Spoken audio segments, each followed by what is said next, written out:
ইবলিশ, এক নামেই ভয় আর কৌতূহল। সে মানুষের প্রকাশ্য শত্রু, কিন্তু শুরুতে সে মোটেও এমন ছিল না। ইবলিশ ছিল জিন জাতির একজন, আগুন থেকে সৃষ্টি। আশ্চর্যের বিষয় হল, একসময় সে আল্লাহর ইবাদতে এতটাই ডুবে ছিল যে ফেরেশতাদের সাথেই তার ওঠা বসা হতো। সবাই তাকে একজন বড় ইবাদতকারী হিসেবেই চিনত।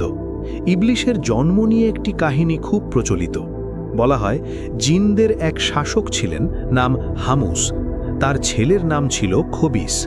খবিস ছিল দেখতে সিংহের মতো ভয়ঙ্কর আর ভীষণ রাগী। হামুসের মেয়ের নাম ছিল নীলবিস। তিনি দেখতে নেকড়ে বাঘের মতো আর স্বভাবেও ছিলেন কঠোর। এই আগুনের স্বভাবের দুই সত্তার মিলনেই জন্ম নেয় ইবলিশ। আগুন থেকে জন্ম হওয়ায় ইবলিশের ভেতরেও আগুনের মতো গুণ ছিল, চতুর, তীক্ষ্ণ বুদ্ধিমান আর খুবই অহংকারী। ইবলিশ যখন ছোট, তখনই বোঝা গিয়েছিল যে সে সাধারণ কেউ নয়।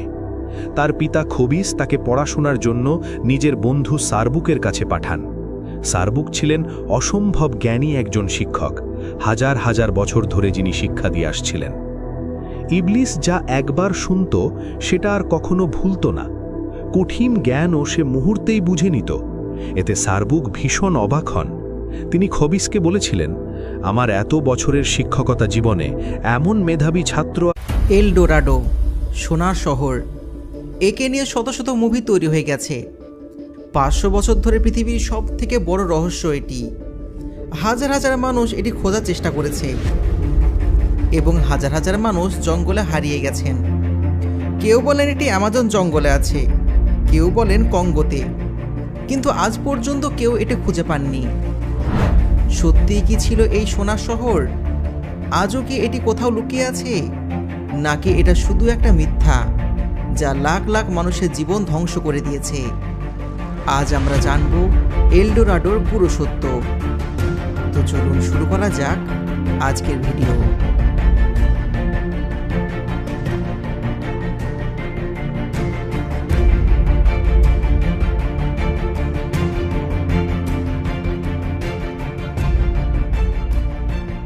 এল ডোরাডো কি?